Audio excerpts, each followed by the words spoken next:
Hi friends, today I want to share a story with you. Hope you like it. The smell of grilled meat and the sound of glasses clinking filled our backyard. Another Morrison family barbecue was happening. I stood at the side, watching my sister Olivia talk happily with our family. My mom's voice broke through the noise, clear and sharp. Did you hear about Olivia's latest success? She smiled as she poured more wine. She was top of her MBA class at Harvard and already has interviews with big companies.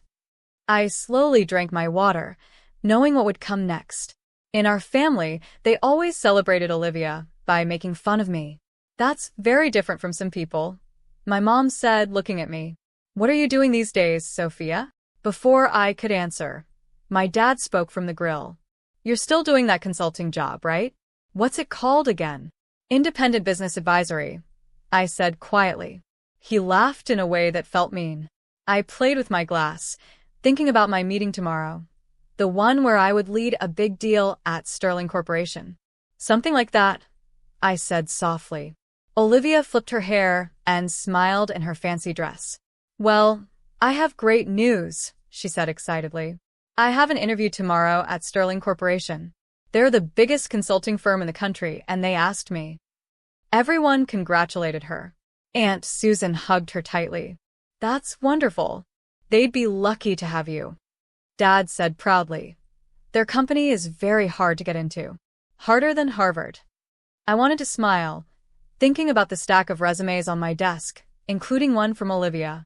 She didn't know that Sterling Corporation was my company. I had built it from nothing over 10 years. While they thought I was lost, I asked, "What job are you interviewing for?" Olivia's eyes shone. "Senior strategy consultant, right at the top." She laughed and teased, "Maybe when I get the job, I can help you get an entry-level position." Mom nodded happily. "That's nice of you. Your sister could really use help." 32 years old and still, she waved her hand at me. I thought about my office on the top floor of Sterling Tower, with a great city view, and the Forbes article that named me one of the top CEOs under 40, but they used my work name, S.J. Morgan, with a shadowy photo, so no one would know it was me. I had worked hard to build Sterling Corporation quietly, knowing this day would come. "That's kind of you," I said softly. "Good luck with your interview." Olivia smiled proudly. "Some of us make our own luck, Sophia. You should try it." The talk moved on to other things. My cousin's new car, my uncle's golf game, and more of Olivia's successes. I stayed quiet listening. Tomorrow would change everything. I wanted to remember this last family party, where they still saw me as a failure. As the sun set and shadows grew long, Olivia called everyone's attention one last time. She said, "I should go home early. I need to be ready for tomorrow. Sterling Company is going to be there for the interview." Dad looked surprised. "The mysterious S.J. Morgan? Nobody even knows what they look like." Olivia smiled proudly. "Well, they'll love me. By tomorrow, I'll be part of Sterling's executive team. Maybe then, Mom, you'll finally be proud of me." Mom wiped a fake tear. "We're already proud, dear. At least one daughter turned out well." I checked my watch. 14 hours until Olivia's interview. 14 hours until they found out the truth about me. I packed my things and said I had to get ready for an early meeting. Mom waved my job away. "Don't forget to send your part of Dad's birthday gift money. Olivia's already paid most of it, as usual." I nodded but didn't say that my small consulting job made me a millionaire before 30. Let them think what they want. Tomorrow would show them everything. As I walked to my car, a simple sedan instead of my usual Mercedes, I heard Olivia's voice across the yard. "What a waste. She can't even get a real job." I smiled, thinking of the nameplate on my desk that said S.J. Morgan, Chief Executive Officer of Sterling Corporation. Tomorrow, Olivia would learn what a real job is and why she'll never have one at my company. The next morning, I sat in my office at Sterling Tower, watching the sun rise over the city. I came early like always, but today felt different. My Armani suit felt like armor. My heels clicked across the marble floor as I checked the day's schedule with my assistant, Marcus. "Your sister's interview is at 9 a.m., he said, giving me a folder. "She's already waiting in the lobby, 20 minutes early." She's been posting on LinkedIn about her new executive job at Sterling. I raised an eyebrow. She's confident, isn't she? Marcus smiled. She's been telling the reception staff she'll be fixing up this floor once she's in charge. Has she now? I opened the folder and looked at Olivia's resume. It looked good: Harvard MBA, internships at big companies, nice recommendations. But I knew better. The internships came from family help. The recommendations were from Dad's golf friends. The board wants to know why you're doing this interview yourself, Marcus said. Let's call it quality control, I said. I stood up, fixing my jacket. How many interviews before mine? 3.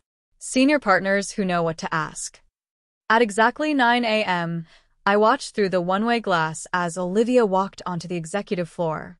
She wore a new Chanel suit. She looked confident, almost too sure, as she shook hands with the first interviewer. For the next 2 hours, I watched Olivia's confident act fall apart. Each interviewer carefully showed she didn't really know the answers and questioned everything on her resume. By the time she came to meet me, she looked tired and nervous. Send her in, I told Marcus. Olivia walked into my office, eyes wide as she saw the beautiful view, fancy furniture, and signs of power and success she always wanted. She didn't see me yet. I was sitting with my back to her, looking out the window. Please sit down, Miss Morrison, I said, keeping my voice calm. She sat, nervously fixing her skirt. Thank you for meeting me, Mr. Morgan. I know your time is valuable. I slowly turned around. Actually, it's Miss Morgan. Just Morgan. Her face went pale as she realized who I was. Sophia. Hello, Olivia. I smiled nicely. Surprised to see your unemployable sister runs the company you want to work for? She tried to speak, but couldn't remember her practiced answers. But this can't be. You're just a small-time consultant, right? I pointed to the wall filled with awards and magazine covers about Sterling Corporation's success. I built this company from nothing while you and our parents laughed at my choices. When you bragged about your MBA, I was closing million-dollar deals. When Mom called me a disappointment, I was named one of the country's most powerful CEOs. You tricked us, she shouted. No, Olivia. You tricked yourselves. You believed I was a failure without even checking the facts. I showed her my phone's banking app. That birthday gift money Mom mentioned? I just said my part. It's more than you make in a year, but to me it's nothing. She started to cry in frustration. So what now? Are you going to embarrass me? Tell everyone. I don't have to say anything. Your bad interview says it all. 3 senior partners said not to hire you. You were too arrogant, unprepared, and entitled. You set me up. I gave you what you wanted, an interview with Sterling Company. It's your fault you weren't ready. I stood up. Find another company, Olivia. And maybe learn some real skills instead of just networking at Dad's golf club. She stood unsteady, her fancy suit now looking like a costume. Does Mom know? Dad, soon enough. I'm sure you'll tell them about your interesting interview. I pressed the intercom. Marcus, please escort Ms. Morrison out and cancel my family dinner. I have a board meeting. As Olivia left, I heard her crying in the hall. Within an hour, my phone was full of family messages. Mom's came first. What kind of joke is this? Olivia is heartbroken. Then Dad. How dare you embarrass your sister? We raised you better. I replied in their group chat with one message. You raised me to be successful. Congrats, you won. Maybe now you'll see what real success means. I turned off my phone and focused on my billion-dollar company. Let them deal with this new truth. I had real work to do. In the weeks that followed, the family changed a lot. The mean comments about my career stopped. Instead, there were awkward silences and looks.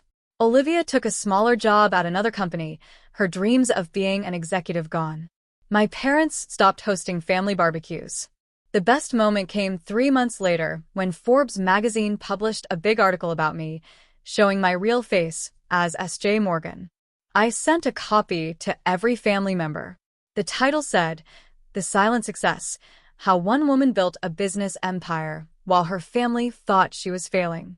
Sometimes success doesn't need to be shouted out loud. Sometimes it's better to let it show itself, especially from the CEO's chair of a billion-dollar company.